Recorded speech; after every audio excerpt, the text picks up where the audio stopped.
Hi friends, welcome to शिक्षा classes. स्वागत है आप सबका शिक्षा क्लासेज में। तो फ्रेंड्स, आज हम लोग फिर पढ़ने वाले हैं वही टॉपिक विद्युत धारा। ठीक, तो इसके पहले के टॉपिक में हम लोगों ने जो भी चीज़ देखा था उसको एकदम अच्छे से सीखा था। ठीक, तो कल के वीडियो में हम लोगों ने देखा था ओम का नियम कि उसका परिभाषा क्या था। तो आज हम सब लोग फ्रेंड ओम का नियम का सत्यापन करेंगे और देखेंगे कि ओम का नियम जो था वह सत्य है कि नहीं सत्य है। ठीक, यदि आपने इसके पहले का वीडियो जो कि ओम का नियम है नहीं देखा है तो आप सबसे पहले उस वीडियो को देख लीजिए, जिसके कि जो यह ओम का नियम जो सत्यापन है इसको समझने में एकदम आसानी होगी। ठीक, और अगर अभी तक आपने हमारे चैनल को सब्सक्राइब नहीं किया है तो चैनल को सब्सक्राइब कर लीजिए, जिससे कि क्या होगा कि जब भी मेरा कोई अगला वीडियो आएगा वह आप तक आसानी से एकदम पहुंच जाएगा। अपने भी शेयर कीजिए और अपने यार दोस्तों से भी शेयर चैनल को करवाइए और सब्सक्राइब भी करवाइए। ठीक, तो फ्रेंड्स आज हम लोग देखने वाले हैं ओम का नियम का सत्यापन। ठीक, तो सत्यापन करने से पहले हम लोग थोड़ा चीज़ देख लेते हैं उसमें क्या क्या होता है। जैसे कि मान लीजिए, इसको भी हम लोग बाद में देखते हैं कि ये सब क्या है। पहले हम लोग देखते हैं यहाँ पर कि मान लीजिए यह ए है, यह बी है। अगर ए का मान 1 है और बी का मान कितना है 1 है, यानी कि इसको इस प्रकार देख लें, यहाँ पर 1 2 3 4, यहाँ भी 1 2 3 4।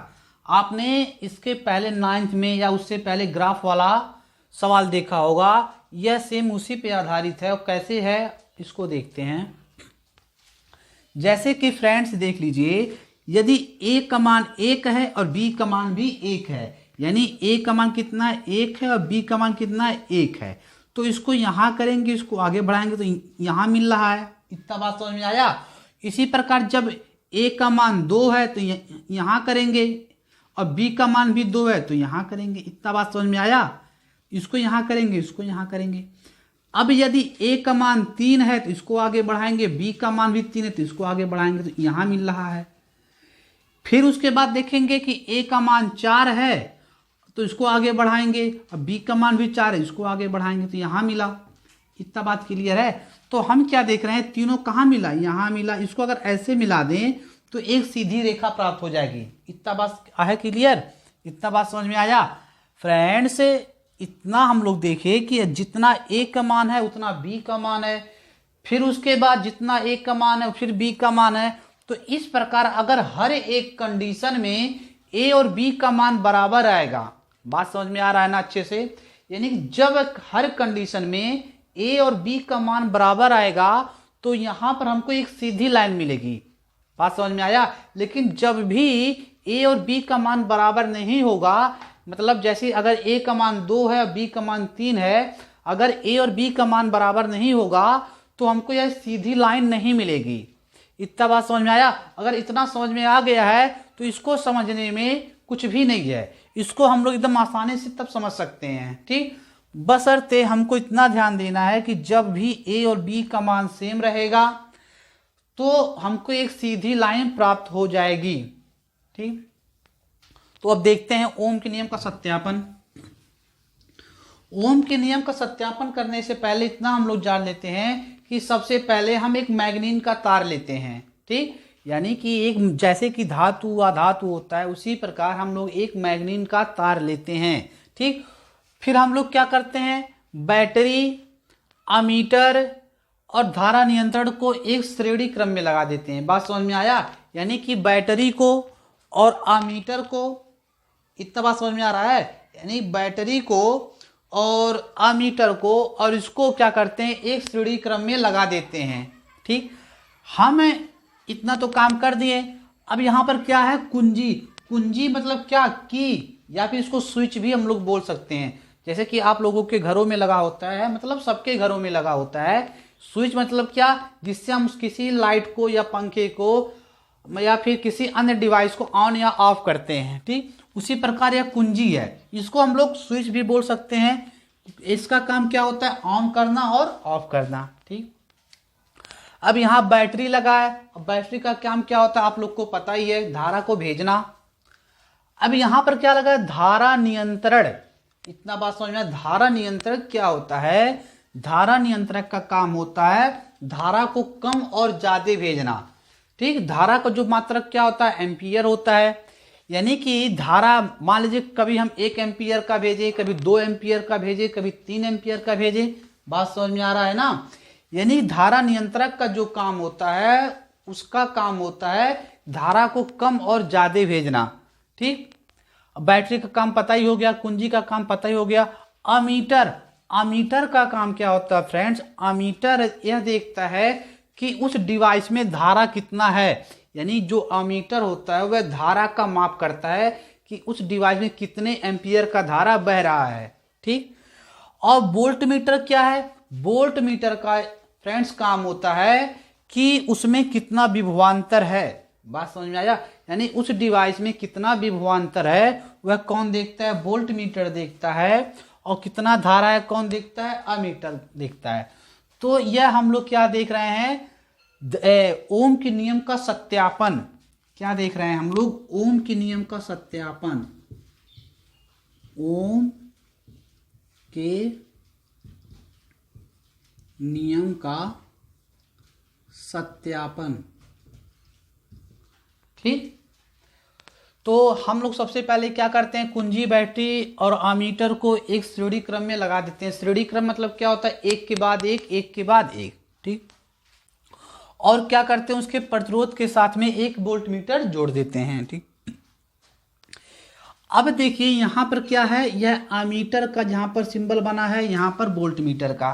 ठीक, जैसे हम कुंजी को ऑन करते हैं, जैसे ही हम लोग स्विच को ऑन करते हैं, तो इस पूरे डिवाइस में धारा बैटरी के द्वारा बहने लगती है। यानी कि पूरे सिस्टम में, पूरे डिवाइस में क्या होता है, धारा बहने लगता है। ठीक, अब हम क्या करते हैं, पहले देखते हैं कि इस धारा नियंत्रण के द्वारा हम पहले 1 एम्पियर का धारा भेजते हैं। कितना भेजते हैं? 1 एम्पियर का धारा भेजते हैं। मान लीजिए धारा हम कितना भेजे? 1 एम्पियर का। धारा हम लोग, ये धारा है या क्या विभवांतर है? हम धारा कितना भेजे? 1 भेजे। यहाँ पर 1 कर दीजिए, यहाँ 2, यहाँ 3, यहाँ 4, यहाँ 5, इसी प्रकार यहाँ 1, 2, 3, 4, 5। यह ग्राफ है। ठीक, यह क्या है? ग्राफ है।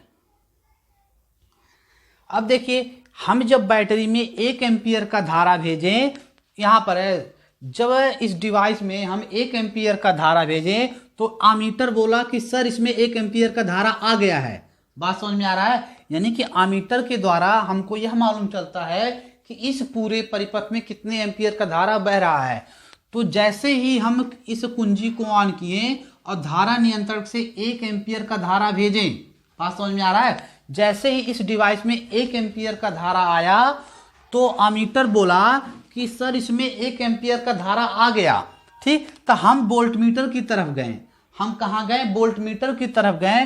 तो वोल्ट मीटर में भी देखते हैं कि यहाँ भी 1 वोल्ट का दिखा रहा है। बात समझ में आ रहा है? यानी कि जब धारा 1 आया तो वोल्ट मीटर भी कितना हो गया? 1 हो गया। यानी धारा 1 यहाँ आया, वोल्ट मीटर भी कितना हो गया? 1 हुआ। यानी इसको आगे कर देंगे, इसको आगे कर देंगे, यहाँ पर मिल गया।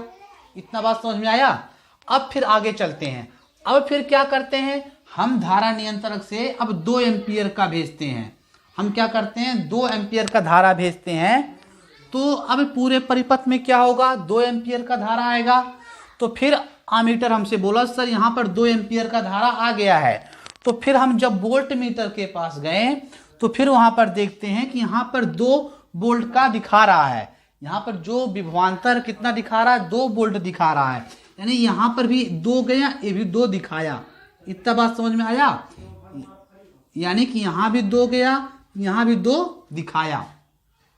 इसी प्रकार जब 3 भेजते हैं या फिर उसके बाद 2.5 या फिर 2.5 भी बोल सकते हैं, जब 2.5 एम्पियर का धारा भेजते हैं, 2.5 का, तो जो वोल्ट मीटर है वो भी कितना दिख रहा है? उतना ही दिख रहा है। इतना बात समझ में आया? यानी वो भी उतना ही दिखा। यानी कि हर कंडीशन में क्या होगा? हर कंडीशन में हमको इसके मध्य भाग में ही यह कटेगा। तो अगर इसको ऐसे मिला दें, इसको मिला दें, तो क्या होगा? एक सीधी लाइन प्राप्त होगी। यानी कि हम कह सकते हैं, यानी कि हम कह सकते हैं कि जो R होगा जो प्रतिरोध होगा V/I होगा। इतना बात समझ में आया। V/I का मतलब क्या हुआ कि अगर हमें दोनों का डिवाइड कर दें या दोनों का अनुपात देखें तो हर कंडीशन में जो R का मान है वह क्या आ रहा है, सेम आ रहा है। बात समझ में आया कि जब यह हर कंडीशन में R का मान सेम आएगा तो हम कह सकते हैं कि हाँ, जो ओम सर ने जो अपना नियम दिया था, जो ओम ने अपना नियम दिया था वह क्या था, सत्य था। ठीक, तो हम लोग ने इसको देखा कि अगर एग्जाम में, बोर्ड एग्जाम में आ जाए लिखने के लिए, हम लोग क्या करेंगे, सबसे पहले क्या लिखेंगे, ओम का नियम लिख देंगे जो हमने इसके पहले के वीडियो में बताया था। फिर उसके बाद ओम के नियम का सत्यापन कैसे करेंगे, पहले फिगर बना देंगे। ठीक, और सबका नाम यहाँ पर लिख देंगे कि बैटरी को, कुंजी को, धार्य यंत्र को, अमीटर को एक श्रेणी क्रम में जोड़ते हैं और वोल्ट मीटर क्या करते हैं, प्रतिरोध के साथ समांतर में जोड़ देते हैं। ठीक, अब उसके बाद क्या लिखेंगे, हाँ मेन चीज यहाँ पर हम लोग मैग्नीन के तार का यूज करते हैं। किसका यूज करते हैं प्रयोग, मैग्नीन के तार का। तो हम लोग अब क्या करेंगे, इतना लिखने के बाद उसके नियम का सत्यापन कर देंगे। बात समझ में आ जा, क्या करेंगे, सत्यापन कर देंगे। हम लिखेंगे कि धारा नियंत्रण के द्वारा हम जब भी धारा का मान भेजते हैं और तो आमीटर और वोल्ट मीटर में उसका मान देखते हैं। बात समझ में आया। उतना लिखने के बाद हम लोग क्या लिखेंगे कि धारा नियंत्रण की सहायता से जब भी हम डिवाइस में कोई मान भेजते हैं तो उस हर कंडीशन में आमीटर और वोल्ट मीटर का जो अनुपात है वह बराबर आ रहा है। यानी कि जब दोनों का अनुपात बराबर आएगा तो क्या होगा, एक सीधी लाइन प्राप्त होगी। ग्राफ में अगर वोल्ट मीटर या फिर धारा और विभवांतर का ग्राफ देखें तो हर कंडीशन में ओम के नियम में वह एक सीधी रेखा प्राप्त होगी, जिससे कि यह स्पष्ट होगा कि ओम सर ने जो अपना नियम दिया था वह बिल्कुल सत्य था। ठीक, सत्य मतलब कि जब भी I और V का जो भी अनुपात रहेगा वह बराबर आएगा।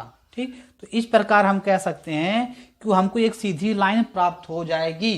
ठीक, बस इतना हम लोग बोर्ड एग्जाम में लिख देंगे तो हमको पूरा मार्क्स मिल जाएगा और प्लस में ये दोनों फिगर।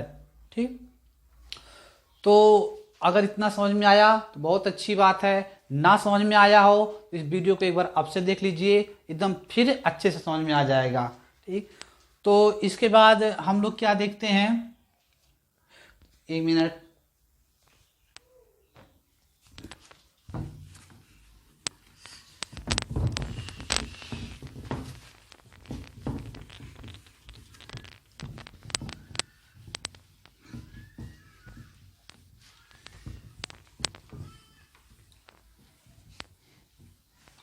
तो फ्रेंड्स इतना आप लोगों ने देखा कि ओम का नियम जब भी बोर्ड एग्जाम में पूछेगा तो आप लोग को ओम का नियम पहले लिख देना है, उसके बाद इसका सत्यापन कर देना है और जो भी यहाँ पर फिगर बना था, ठीक, उसको बनाना है और जो मेन जो ग्राफ है उसको जरूर बनाना है, जिससे कि आपको जो मतलब जो भी मार्क्स रहेगा उसमें कुछ जरा सा भी नहीं कटेगा।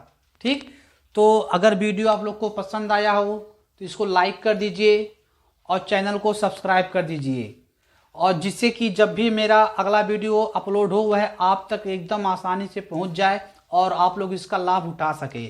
और चैनल को अपने यार दोस्तों में भी शेयर कर दीजिए और उनसे भी चैनल को सब्सक्राइब करवा दीजिए।